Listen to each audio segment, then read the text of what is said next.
I am stockpiling antibiotics for the apocalypse, even as I await the blossoming of paperwhites on the windowsill in the kitchen. The news of late has captured the fever dream of modern life. Everything exploding, burning, being shot, or crashing to the ground all around us, while growing older has provided me with a measure of perspective and equilibrium and a lovely long-term romance. Towns and cities, ice fields, democracy, people, all disappear while we rejoice and thrive in the spring and the sweetness of old friendships. Families are tricky. There is so much going on that flattens us, that is huge, scary, or simply appalling. We're doomed, stunned, exhausted, and over-caffeinated. And yet, outside my window, yellow roses bloom, and little kids horse around, making a joyous racket. In general, it doesn't feel like the light is making a lot of progress. It feels like death by annoyance. At the same time, the truth is that we are beloved, even in our current condition, by someone. We have loved and been loved. We have also known the abyss of love lost to death or rejection, and that it somehow leads to new life. We have been redeemed and saved by love, even as a few times we have been nearly destroyed, and worse, seen our children nearly destroyed.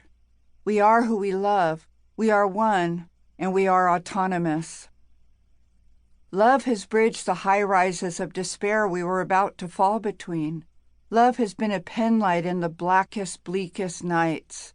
Love has been a wild animal, a poultice, a dinghy, a coat. Love is why we have hope. So why have some of us felt like jumping off tall buildings ever since we can remember, even those of us who do not struggle with clinical depression? Why have we repeatedly imagined turning the wheels of our cars into oncoming trucks?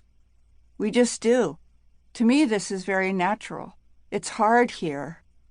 There is the absolute hopelessness we face that everyone we love will die, even our newborn granddaughter, even as we trust and know that love will give rise to growth, miracles, and resurrection.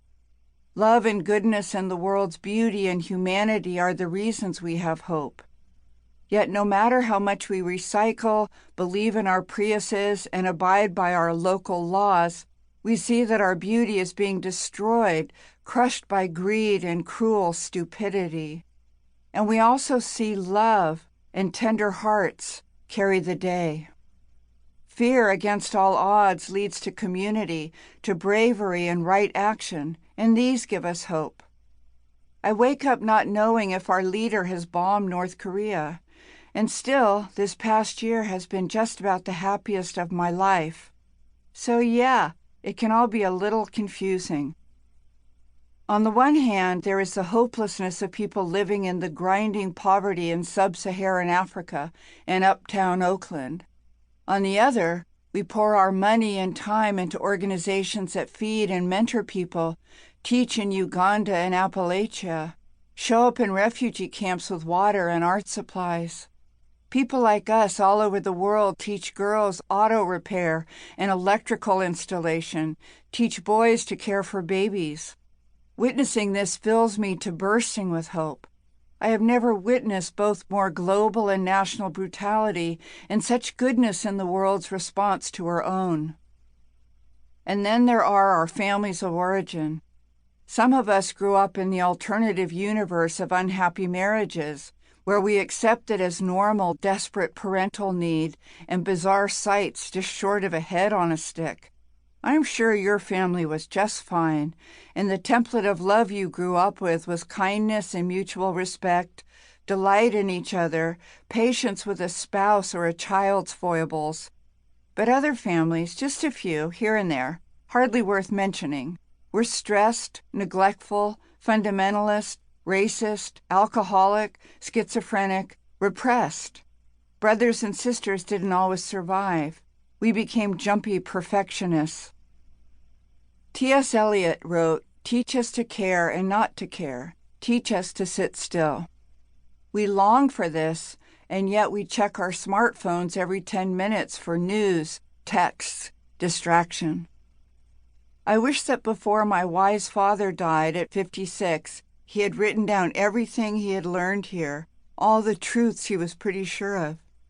He wrote many books of knowledge, but not so much truth. Along with several fatal flaws, mostly involving women, he had several excellent rules. Don't be an asshole, and try to remember people's names, especially those people with no power or cachet, and seek beauty through binoculars, books, records. But truth, what did he know that might have helped his children steer their boats a little straighter? Not so much. He eschewed the spiritual life, except as his human spirit was sustained by nature, jazz, books, wine. A role model isn't a mentor. Life gave me mentors, though, poetry pastors, the women's movement, naturalists, and friends, who helped me come to know several truths of which I am almost sure.